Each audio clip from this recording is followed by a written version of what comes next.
the champion, Burmese Ghouls, Bren Esports. One last game.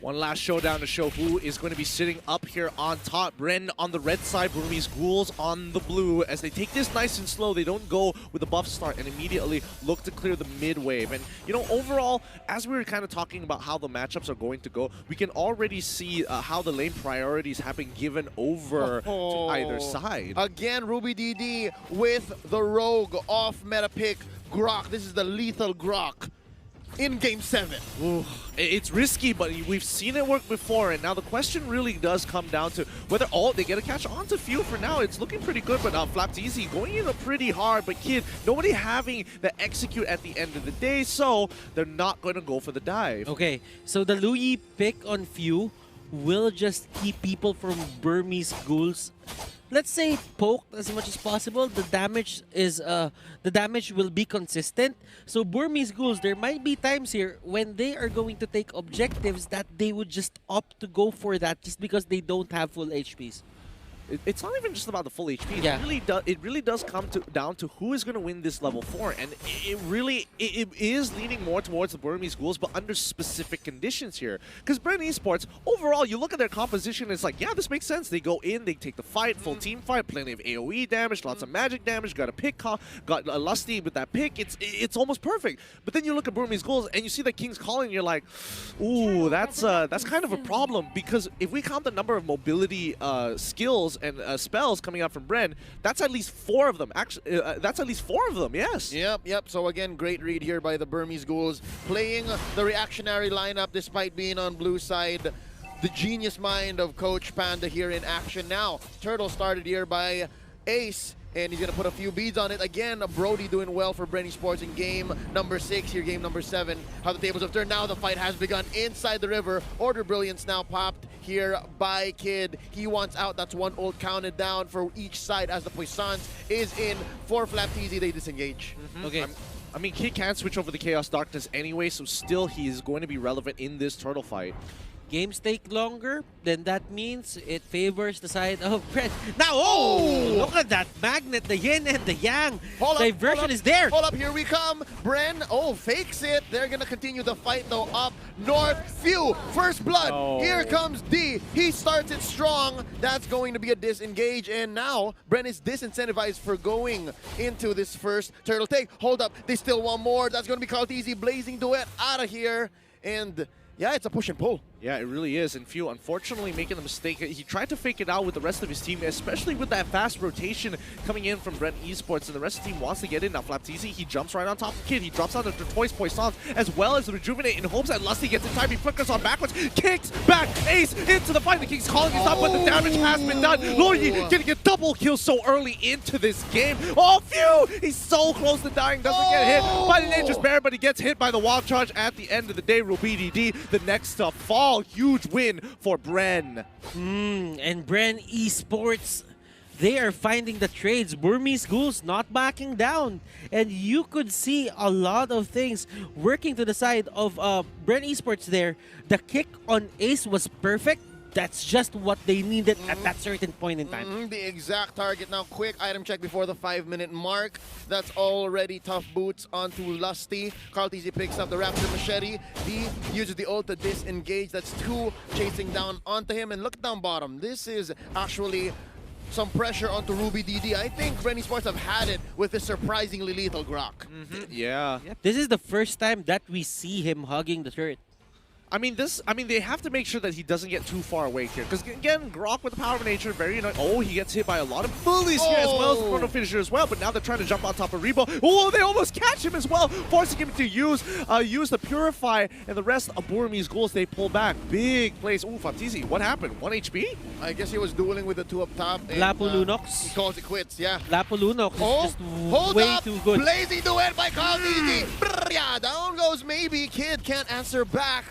Interesting entrance by Bren Esports, and right now they're trying to go for this push, looking for a conversion. Ace puts a few beads, gonna be popping the torn apart memory from here on very soon now. Oh, nice wild charge here by Ruby DD, and they decimate Bren Esports from underneath their own tower. 3 for none. The Ghouls are feeling it. They are pouncing back. They're looking to really turn this into the brawl. And D, he knows that he has to throw himself under the fire. And FlapTZ, he's going to be dropping. Oh, he gets peeled back. Move. It's a great pull, but he does force out the rejuvenate, and nobody can really deal with him thus far. Not enough damage. Can he get the Cyclone's Eye in time? He gets hit by the stun. Maybe steals the Cyclone's Eye, but FlapTZ, he's like, nah, shield unity, and I'm rolling out. Okay, this is one of the things that Burmese Ghouls is really good at.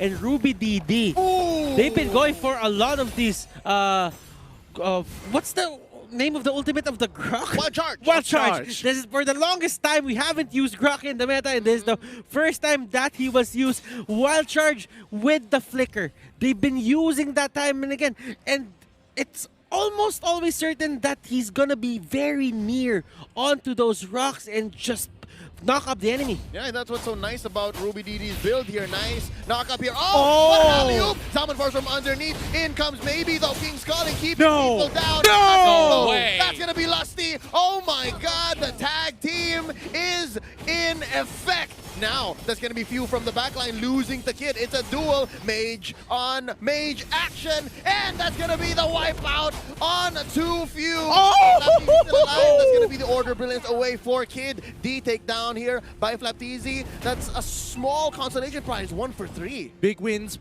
all across the board for the Burmese Ghouls. They're very happy with this trade at the end of the day. They should be holding on for Bren Esports, Burmese Ghouls. This is going as the way they planned it. They get pickups, they get kills, they control the mid-game, they make the most out of ace, mid-game spike. That's it.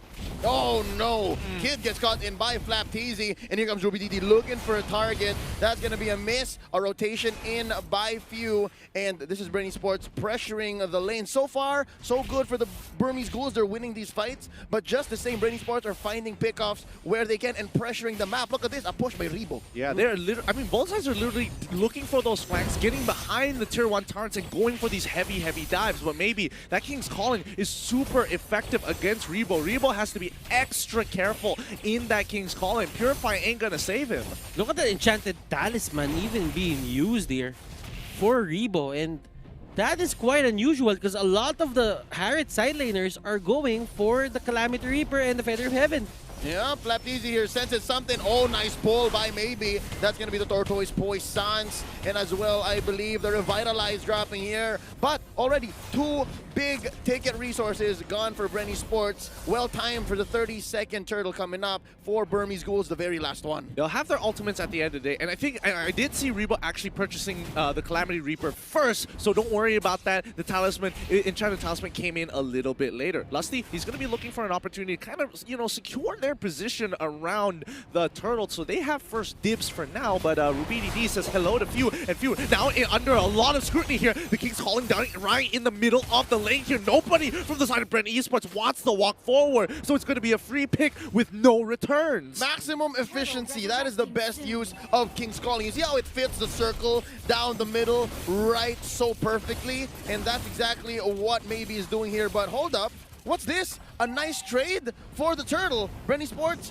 lets it go. It's not coming in time. But then again, you have to think about what they did there. Here we go. Wild charge by Ruby DD. What a bait. That's got DD taking him down. And the life bars are dropping. FlapTZ shut down by Ace. And the fight continues. Where do they go? Salmon Force already expended here by Rebo. And that's both teams backing off. Lusty looking for more. And hold up. 10-7, 24K to 24K. This game is darn close, but the Burmese Ghouls are up by 1 turret. Golden Staff is now up for Carl TZ, and you can see the trades. Ruby DD maybe is just playing the keep away game. He knows that if he stays alive, he can just keep on going for those pokes. Now, if you would look at the items, Lusty here with the Athena Shield. Rebo does have the Calamity Reaper with Enchanted Talisman. Enchanted Talisman on Few as well. He's probably gonna go for something something of a Ice Queen wand or a Lightning Cruncher, or probably a Glowing Wand as well. Yeah, those are some pretty good shoutouts there, especially. Oh, wait, D, he's in a lot of trouble. He's going to die here. There's nothing much he can do. He's going to get run down, especially with the amount of movement speed that he has in Flapteezy just to secure the kill with the shield unity. But now, rotation is going to be placed in the middle just so they can steal away the orange buff again. And then, unfortunately, Flapteezy is going to be, hey, I'm the carry now. Oh, actually, that is the case, and now Kid gets caught in here. That's going to be quite a hit from the back line as RubyDD goes in with a wild charge. Maybe here, caught out Flapteezy inside the the purple pit, and that's going to be the back out. Oh, nice knock up, nice wave of the dragon, but they take out Flapteezy first. Lusty still in here, Flapteezy, blazing duet. He's trying to get one. That's going to be Kid, and they back out. Oh, nice power, nice swing by RubyDD, but it's not enough. Double kill here for Carlteezy, 2 for 1. And while that's happening, we have Rebo and Few going to the bottom lane.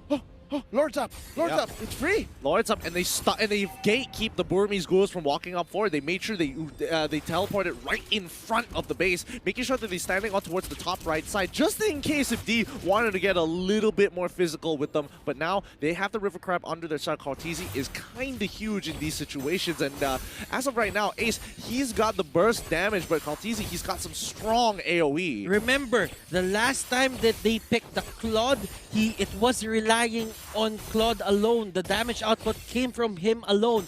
Right now for Bren Esports, they have this insurance policy. They have Rebo and the Harith, and both of them will have to carry the damage of this team. Not to mention, Few just purchased the Necklace of Durance, and that's going to be very, very helpful, especially against RubyDD as well as D. And let's see how this fight is. It's about to occur. They want to look for that big engagement. Here we go, Lord at about a sixth of his health. That's going to be a reset. Flapteezy already pops here. The Puissance rolling out. And it seems like RubyDD is going to be the first target. Oh, he goes for the swing, goes for the wild charge, and misses. That's a nice free pickoff for Bren Esports. Nothing for Burmese Ghouls to take here. Hold up. They jump in. Nice pull out the Lusty. He goes down. Kid gets the kill, and they are going to be backing off 1 for 1. Blazing duet. Blazing duet by Carlteezy alongside his Alpha Force to keep them pinned down. That's going to be a double. Down goes Ace. Down goes maybe D as well. Kid is the only survivor in this onslaught. Ladies and gentlemen, Bren Esports have gone 4 for 1. Let's go! Bren Esports, they see the King's calling, it's gone. They run straight down and force the engagement onto the Burmese Ghouls, and now will profit the Lord as well as a mid-tier. Oh my goodness, they should be able to get this. No, can they get this? Yes, they've got the inhibitor as well.